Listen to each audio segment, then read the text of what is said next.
The blood-soaked battlefield of Sengoku, Japan has come to a close as a lone wolf wanders the war-torn landscape. As the hulking figure of Owl has crossed our path, we will be trained in the ways of the Shinobi for the next 2 decades following the seizure of the land of Isshin Ashina. Hello hunters, spellcasters, knights, and maidens. My name is Ghost Riposte, and I am the host of these rankings.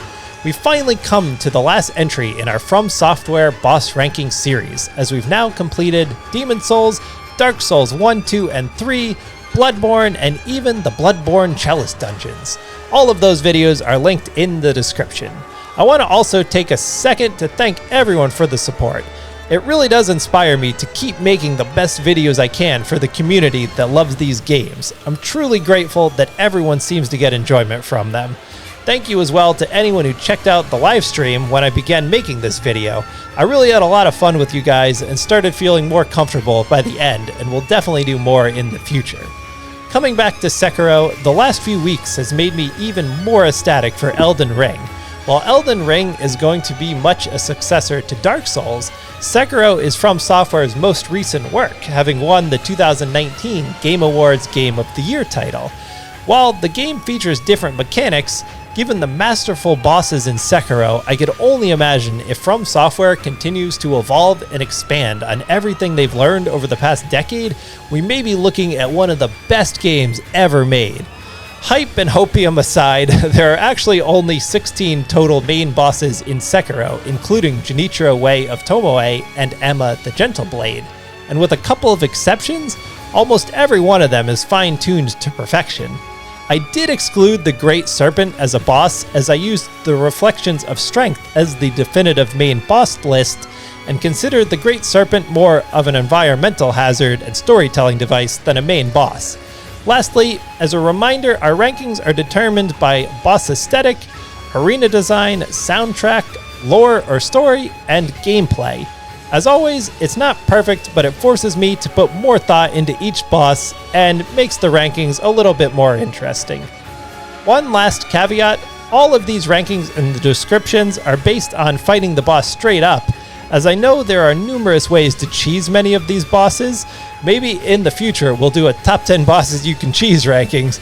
Anyways, I hope you all enjoy now the rankings of the bosses of Sekiro.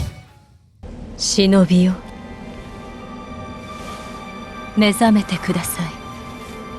Headless Ape. Many of you might have expected to see the folding screen monkeys hold down this spot, but the Headless Ape has got to be one of my least favorite bosses in the whole series, and a very rare hiccup by FromSoftware. Phase 1 is very manageable, and it is interesting to note the Headless Ape's movements are not ape-like at all, but slithering like a centipede.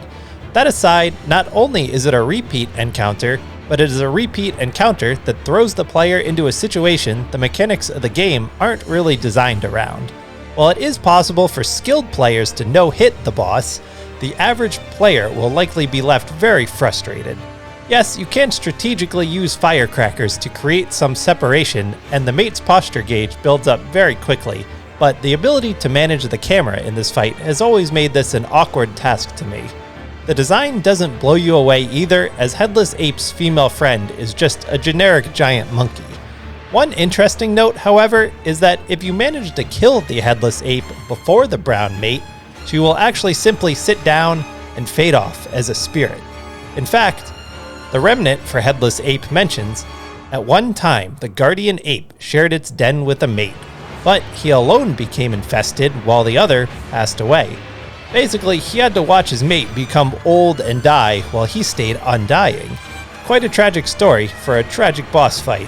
While the lore is interesting, the uninspired arena compounds the combat and makes for one of the few boss fight misses in Sekiro. Corrupted Monk. As mentioned in the intro, I know the cheese is real in Sekiro, and Corrupted Monk is one of those bosses that can be cheesed into a staggered loop with a sequence of snap seeds, firecrackers, fistfuls of ash, and other shinobi prosthetic tools. Cheese aside, the Corrupted Monk isn't a bad boss, she is just very limited in combat, although she is very much a precursor and setup for the fight with her corporeal fight later. Corrupted Monk does a good job of teaching the player to properly time deflections, as the player's posture bar will take huge damage from button mashing. Her swinging slashes have a rhythm and cadence that is fairly easy to pick out, giving the player the opportunity to get good. She also presents a Makiri counter opportunity as well as a jump off of a sweep attempt. Being so large, her telegraphed nature aids in her allowing the player to really master all aspects of combat. Of course, unless you just cheese her. After the haunting atmosphere of Mibu Village, I do feel the arena was a bit of a missed opportunity, as there really isn't a lot to it. Although I couldn't find it written in-game or dialogue, there seems to be a definite correlation between the Okami warriors and the monk, especially given True Monk's location and Corrupted Monk being just prior to the wedding cave. They share similar movesets, a cackling laugh, and a similar style mask. There seems to be a figure in Japanese folklore named Yao Bikuni that ate a sort of mermaid figure and gained immortality. It follows that the Corrupted Monk may have eaten an infested carp, resulting in the same outcome. There seem to be several versions of this story and lore, so these details may not be precise, but that's the general idea. Folding Screen Monkeys. The Folding Screen Monkeys are one of those fights that is either a welcome reprieve for those of you that like change of pace puzzle-style bosses, or a massive pain in your adventure for those of you that prefer action-oriented bosses. I will defend the former, as the Folding Screen Monkeys do have a few things going for them. I've spoken in my recent rankings about the necessity of bosses that contribute to the ebb and flow of a game, and the fact that sometimes bosses are used as a storytelling device. An overindulgence in every boss being action-packed would make the game feel redundant. If every boss was just like Isshin, Isshin wouldn't stand out by the time you got to him. Obviously a take on the classic Three Wise Monkeys, see no evil, hear no evil, speak no evil, the puzzle takes place in the Hall of Illusions of Senpou Temple. In this case, a fourth monkey representing do no evil is the easiest to take out and right behind you. The purple will run away upon sight, making him easiest to take out in the darkness of the temple. The orange has poor vision and hearing, but will create a huge noise upon seeing you, making stealth the best option, and the green has good hearing but poor vision. All information given to you by the local illusory hall monk.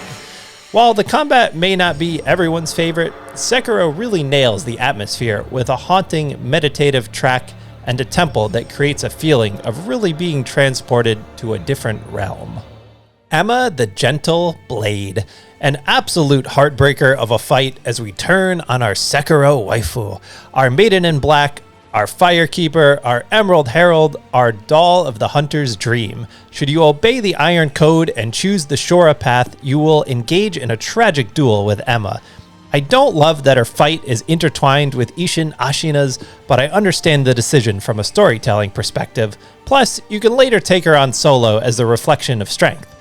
Emma features very sound sword fighting mechanics as compensation for her petite frame, but does have a devastating judo-inspired throw that can deal serious damage.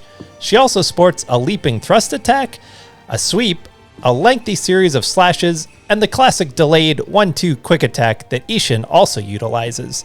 Due to her slight stature, her posture bar does fill up rather quickly, and she can be overpowered, especially when using buffs or shinobi prosthetics. Emma has too much lore for this one entry, but it should be mentioned that she was rescued as a child from the battlefield by the sculptor, then a shinobi known as Orangutan. The sculptor also allowed his friend, Lord Dogen, the doctor, to adopt Emma, from whom she studied medicine and became an educated doctor herself. The soundtrack, like most in Sekiro, captures the tragic duel as we battle in the iconic dojo atop Ashina Castle in a brief but neat and tidy encounter.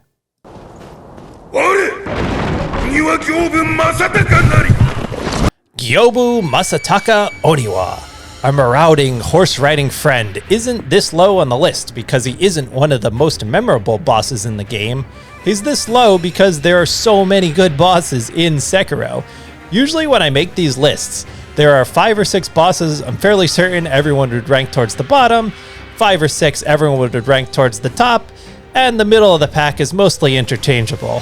Once I got past the bottom few in Sekiro, Pretty much every boss was great on some level, and I knew someone's favorite boss was going to be ranked like 12th or so.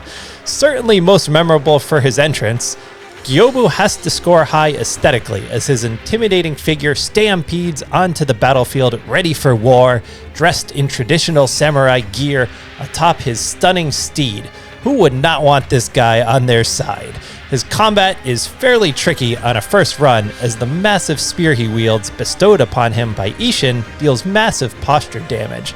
He actually uses a decent amount of quick and delayed attacks that can be pretty tricky to time, even spinning his horn attached to a rope overhead at one point. He does leave a window for you to grapple via your prosthetic arm, which provides an opportunity to deal damage. It does feel a little bad that you're basically going to town on the horse, whose damage and posture is linked to Gyoubu, with the firecrackers prosthetic being especially effective at startling the horse. On an overarching note, the soundtrack is good, as are almost all in Sekiro, as it seems standard for FromSoftware in general. However, I honestly had trouble recalling one track from the next from memory and had to re-listen to most tracks to recall, oh yeah, that's the one that goes with that boss. On a quick lore note, Gyoubu's broken horn, which can be found in the gatehouse in Ashina Reservoir, mentions, when the horn was broken during the rebellion, Isshin praised it for its splendid shape, awarding Oniwa with the crossblade spear of Shuzan Tamura, the general Isshin kills in the opening cutscene of Sekiro.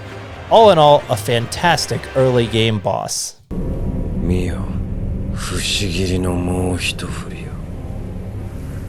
Genichiro Way of Tomoe. I'm guessing many of you thought Genichiro Way of Tomoe would appear towards the bottom of the list, given he only has one death blow marker and is a repeat, but being that his arena and lore are inextricably linked to the fights of Genichiro Ashina and Isshin the Sword Saint, he finds himself scoring highly in said categories, bumping him up the rankings. His gameplay is solid, but we've seen it at this point in the game, and while his placement before Isshin makes sense story-wise, as with Emma, I do wish it wasn't tied directly into the Isshin fight, although you can fight Isshin solo as a reflection of strength in both cases. After defeating Lord Genichiro in Ashina Castle, it is revealed through dialogue with Isshin, upon giving him sake of course, that he learned much of his sword fighting style through the school of Tomoe, including the mastering of lightning. Although, as far as I can tell, he doesn't actually use the lightning in this instance, perhaps as FromSoftware wanted to save it for Phase 3 of the Isshin section. As the Spiral Cloud passage description mentions, Tomoe would watch her young master as he gazed longingly at the coiling clouds. The sight meant everything to her. Although the rumors of a Lady Tomoe DLC never came to fruition, maybe we'll get lucky enough to meet her in Sekiro 2 one day. Guardian Ape. Likely a large wall on a first playthrough, this beast lies deep within the sunken valley and guards the Lotus of the Palace, one of the ingredients required for immortal severance. The flower mentions that its aroma attracts female apes. Thus, the Guardian Ape carefully tended to it as to offer it to his bride, perhaps a hint towards the Headless Ape fight earlier in our list. Along with Demon of Hatred, Guardian Ape is one of the few bosses that doesn't entail sword combat, at least in Phase 1 that is, and plays something akin to a more rambunctious Bloodborne or Dark Souls boss, and as one of the best examples of a hidden second phase. While some perceptive players may have seen Phase 2 coming, and most likely caught many off guard as well. Probably the only boss in the series that actually farts on you, which hilariously inflicts poison, Phase 1 can be extremely difficult to manage and switch from intricate sword fighting to dealing with sporadic, beastly movements and attacks. While you can deflect and parry Guardian Ape's attacks, Phase 1 is a perfect time to utilize Shinobi prosthetics, specifically fire-based tools. As Phase 2 begins, the Guardian Ape switches into slithering movements, mimicking that of a centipede, which is a very clever touch. The Guardian Ape is able to continue fighting as he has become undead living in his habitat, which is parasitic runoff from Fountainhead Palace. The arena, by the way, is one of the best environments in the game, especially the run-up through the beautifully carved Bodhisattva Valley. Don't know if that's even close or not, and the jump down into the fight. In speaking of the parasitic runoff, We know this as upon poisoning the giant carp in Fountainhead, we can return and find its corpse in the pool. Given the mechanics of Sekiro, Guardian Ape is a fun mix-up in testing a player's skill at this point in the game. Lady Butterfly. While Lady Butterfly is technically optional, she's possibly the first main boss you'll come across in your journey as she caps off one of the best areas in the game in Hirata Estate. A familiar face to our hero, the Lady Butterfly Remnant notes her mentoring of Wolf. The Phantom Lady Butterfly was appointed by the Wolf's foster father as one of his mentors in shinobi techniques. These mentors employed strict methods. The cultivation of shinobi techniques can only be achieved in the midst of battle.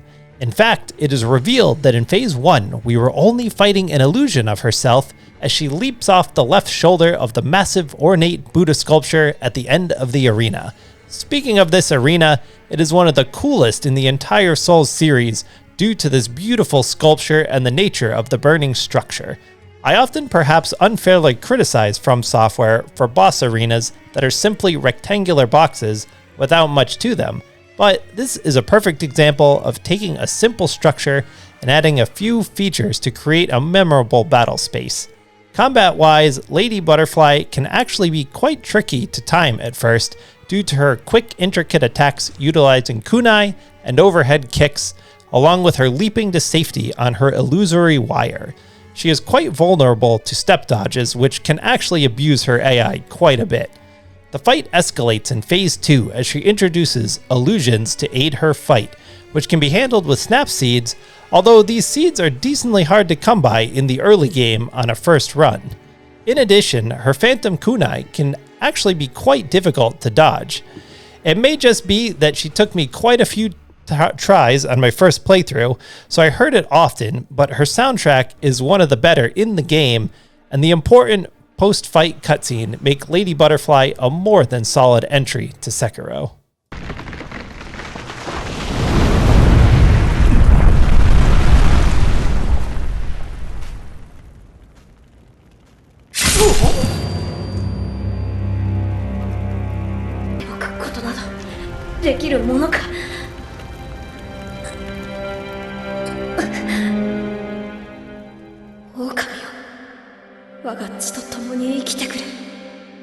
Great Shinobi Owl. Should you choose to break the Iron Code and remain loyal to Koro, you'll find yourself face to face with your adoptive father.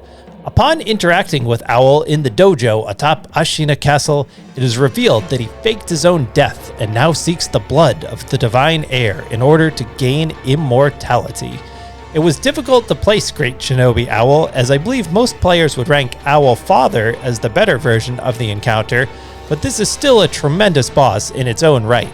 Great Shinobi Owl can be very difficult to deal with, as his massive version of a Murakumo deals substantial posture damage. Add in his devious use of shinobi tools, especially an anti-healing bomb, as well as firecrackers and smoke bombs and poison in Phase 2. The timing of these attacks are well balanced and mixed very well, as they can be extremely difficult to deal with, but not insurmountable, given barely enough time to recover posture. He can even Mikiri counter thrusting attacks, which is sort of terrifying if you weren't aware he had that ability. The scene of the fight sees the return to the dojo atop Ashina Castle as the invasion has begun, and the dusk setting sets the mood for betrayal perfectly. In addition, the soundtrack sets a very devious tone for the encounter. Lore-wise, his remnant reads, "The great Shinobi Owl's unbridled ambition was to obtain the power of the dragon's heritage. Now is the time to let one's true name ring out across all of Japan. It was all for the sake of this ambition." Upon defeat, he drops the aromatic branch which is needed for immortal severance. While it is possible to face Owl twice in one playthrough, his second phases are unique enough that he doesn't feel redundant, which is quite a feat by the developers, and while most I think would agree Owl Father is the better version, Great Shinobi Owl is a fantastic boss in its own right.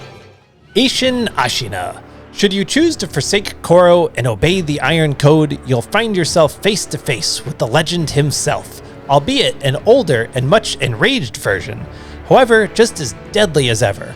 FromSoftware nailed having two versions of the same boss in a game, in Isshin Ashina and Isshin the Sword Saint, where there is a familiarity in swordplay, but whereas Prime Isshin relies on combinations and athleticism, Isshin Ashina is fueled by the rage and betrayal of Sekiro.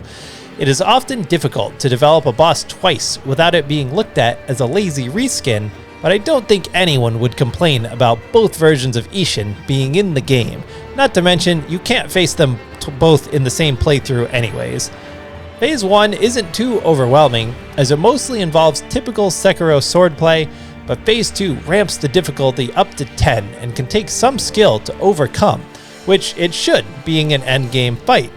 Suzaku's Flame Umbrella will surely come in handy in Phase 2, as Isshin's enraged fire attacks can be quite difficult to deal with. I'm gonna end up saying this in numerous entries, but what takes the Sekiro boss battles, and most FromSoftware design for that matter, to the next level is the balance in aggressiveness and attack selection of the enemy, especially that rate at which it ramps up between initial and final phases, and how that slowly ebbs and flows to a peak at the end of the game. FromSoftware does this brilliantly. Isshin mixes up his sword and fire attacks to great devastation, giving Wolf the slightest moments to recover and retaliate. These small windows will infuriate you as you're learning, but you will revel in the reward of the gain mastery. The Remnant mentions the elderly Isshin was akin to a sharpened blade. His steadily honed techniques culminated in the Ashina style, soundly eliminating all wasted of idle movement. A master who took the spirit of his craft to the pinnacle, a true sword saint. As you can see, he relied more on technique in his old age, not having the athleticism displayed in the alternate battle with Prime Isshin. Also, who wouldn't want to lounge around in Isshin's white robes in the morning? What a pimp. Not the same level as the Sword Saint fight, but certainly one of the best in Sekiro. Demon of Hatred. Demon of Hatred is a very unique boss in the context of Sekiro, as he feels like he's been plucked straight out of Bloodborne or Dark Souls. He actually reminds me of a massive red fiery version of Menace, given his construction and variety of attacks with his enlarged left arm. I can't be the only one that came across Demon of Hatred on my first playthrough, saw him thrashing around in Gyoubu's former, now night-stricken battlefield, and said, nope, not doing that right now. Demon of Hatred has a massive health pool, which is a beast his size should, along with 3 death blow markers. He wields a variety of fire-based attacks that can initially be difficult to gauge and avoid, especially in Phase 3. Surely making him one of the most difficult bosses in the game. You could take advantage of the Malcontent Finger Whistle, which, I'm sorry, but something about Finger Whistle always makes me chuckle. On a serious note, the Malcontent's ring item description mentions, wearing this ring as you blow the finger whistle will create a somber tune. The weeping voice is full of solitude and beauty, possibly somber enough to temporarily quell a voice of rage. Given this, the effectiveness of the whistle makes sense, as we know Demon of Hatred to be the demon version of the sculptor, with the Remnant saying, a man who failed to become Shura, instead became a vessel for the flames of hatred. As fate would have it, he was bound stubbornly to this world. It wasn't until he became a demon that he was finally able to depart for the next. It's really hard to tell unless you pause the video, but the flaming figures flying at you in Phase 3 are actually Buddhist sculptures. You may not pick up on it on a first playthrough, but the Demon of Hatred is actually alluded to quite a bit through the dialogue of various characters. Along with the Malcontent Finger Whistle, Suzaku's Lotus Umbrella can get you out of many tight spots in this fight, given its built-in fire defense. As with most in the game, the soundtrack does the job, aiding in this being one of the best and probably most difficult fights in Sekiro. Divine Dragon. When I began these rankings, I had no idea where Divine Dragon was going to end up, as he could go many different ways depending on the player. Not a boss that's heavy in action gameplay mechanics, but as I've mentioned on many occasions, not every boss needs to be. And what this boss does fantastically is capture an atmosphere that feels like you've been warped into a mystical moment. It is difficult to rank bosses like this because of the fact their gameplay differs so drastically from the core of the game, but it's really the heavenly mystical arena, ambient soundtrack, the deep lore, and stunning figure of the divine dragon that propels it up the list. While not part of the Reflection of Strength fight, this contest does start with a battle versus the old dragons of the tree, who can be dispatched with relative ease, followed by a fun minigame of sorts, swinging from tree to tree using lightning reversals to dispatch the dragon. It does have a series of wind attacks with the massive 7-branched sword, which is a famous artifact linked to a Japanese empress named Jingu, if you're interested. The boss really shines in the atmosphere and lore department though, as its remnant reads, "The divine dragon of the Everblossom came from the west long ago, eventually making its way to this land. Some parts of Ashina are exceedingly old. Water coursing through her ancient rocks and soil allowed the dragon to take root. As well, the divine dragon's tears are required for the dragon's homecoming and immortal severance endings say, tears received from the divine dragon, the gracious gift of tears, can only be granted by the mortal blade.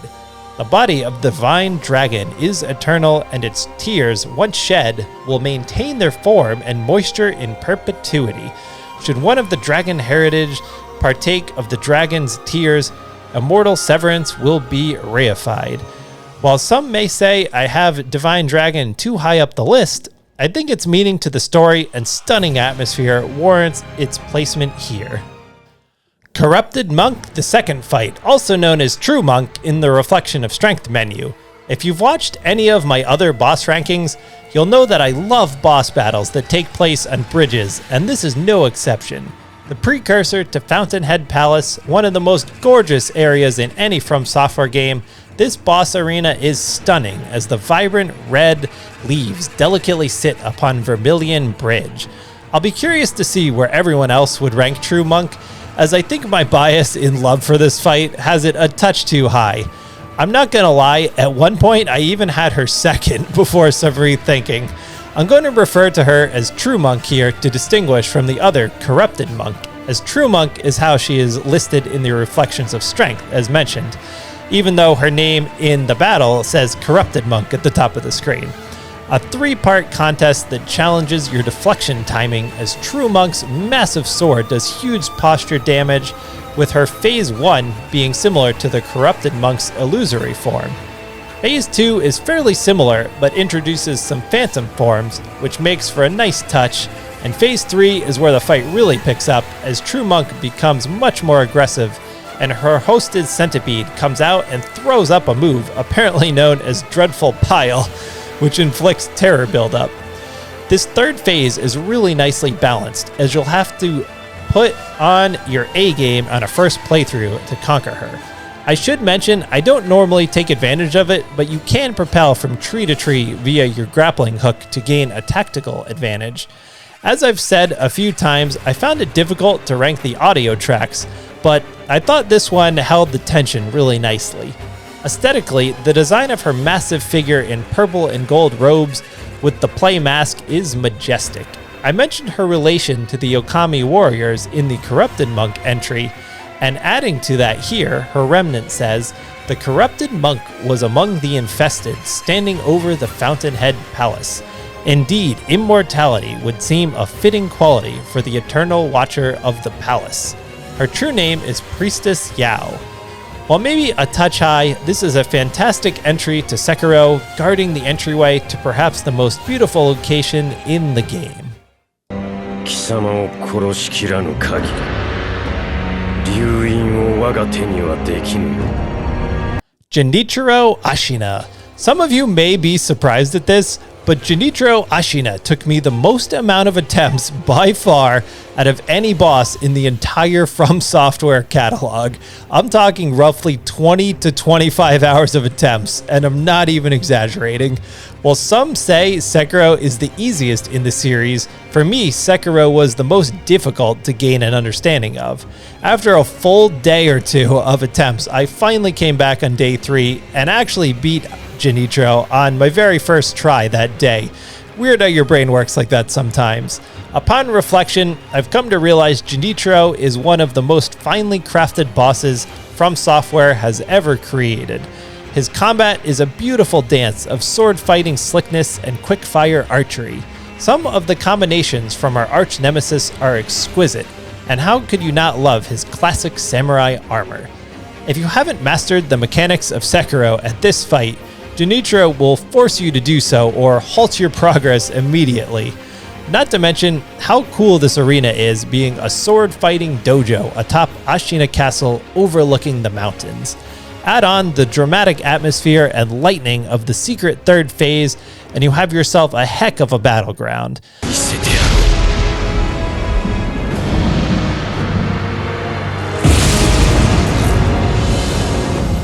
I should mention we do cross Genichiro when he kidnaps Koro to set up the story, however. I hadn't played Sekiro for a while and was quite rusty, so was swiftly decimated on this run. Genichiro features an excellent soundtrack that fits this battle adequately. Lore-wise, Genichiro's remnant reads, "Born a peasant, Genichiro Ashina was taken in by the Ashina after his mother's death. With this country on the brink of defeat, Genichiro took to heretical arts and mastered the lightning of Tomoe. Such hearsay may be the key to saving her." All in all, Genichiro Ashina is surely one of the best bosses in the game. アシナはこの国は俺のすべてだ。そのためなら俺は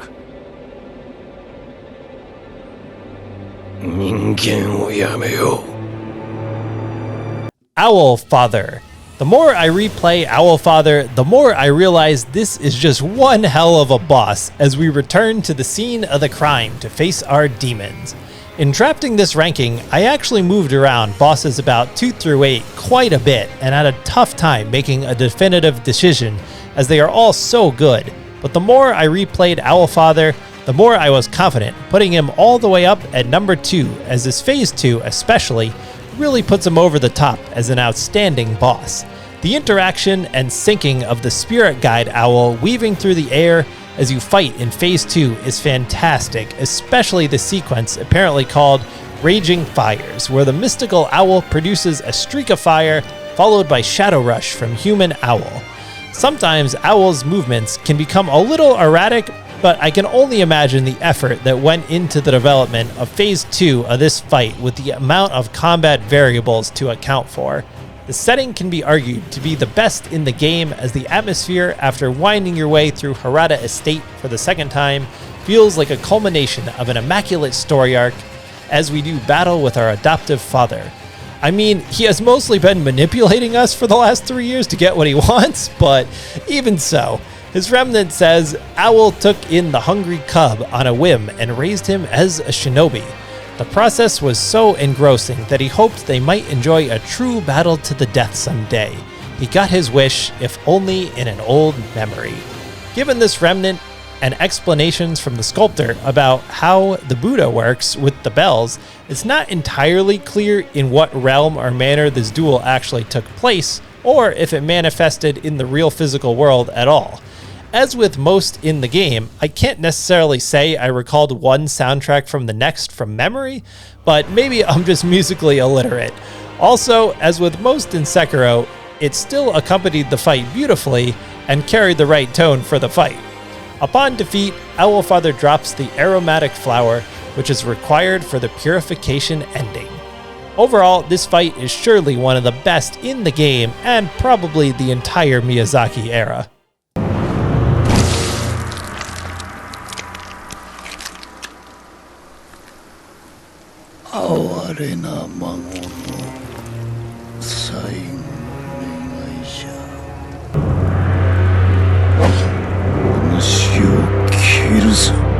Isshin the Sword Saint. While final bosses of games are sometimes anticlimactic, Isshin the Sword Saint is anything but, and likely the crowning achievement of Sekiro for many.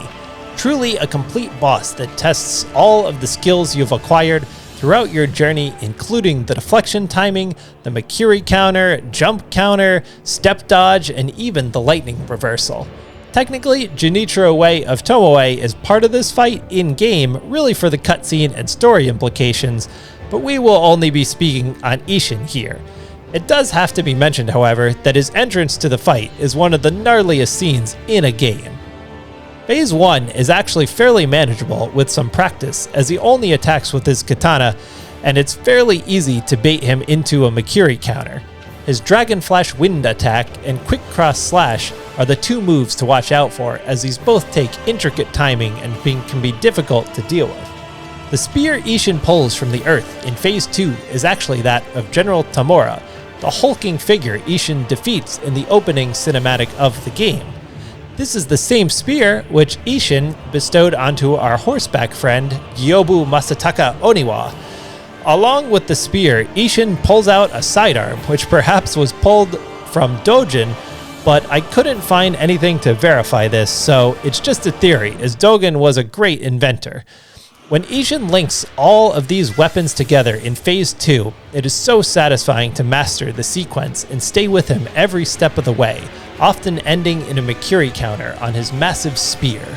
Phase 3 is similar, except with the addition of a lightning attack and Dragon Flash, where Isshin sends shockwaves of wind your way. One of my favorite parts about FromSoftware games is the clear care and attention that must have gone into testing and tinkering with code to make Phase 3 feel so seamless, giving Isshin a symphonic dance of violence. Truly one of the best boss phases in any game. Touching on all bits of lore for Isshin would take an hour-long video, but as Remnant states, one who returns from the great beyond does so at the peak of their prosperity. Isshin coveted strength and all manner of techniques throughout his mortal struggle. He wished for war until his final hour, and that is precisely what he got. What an absolute badass. I would be remiss if I didn't mention the gorgeous moonlit battlefield and war anthem that sets the mood. Defeating Isshin, the Sword Saint, makes you feel like you've truly conquered a legend, and is a perfect conclusion to a standout game. Yari!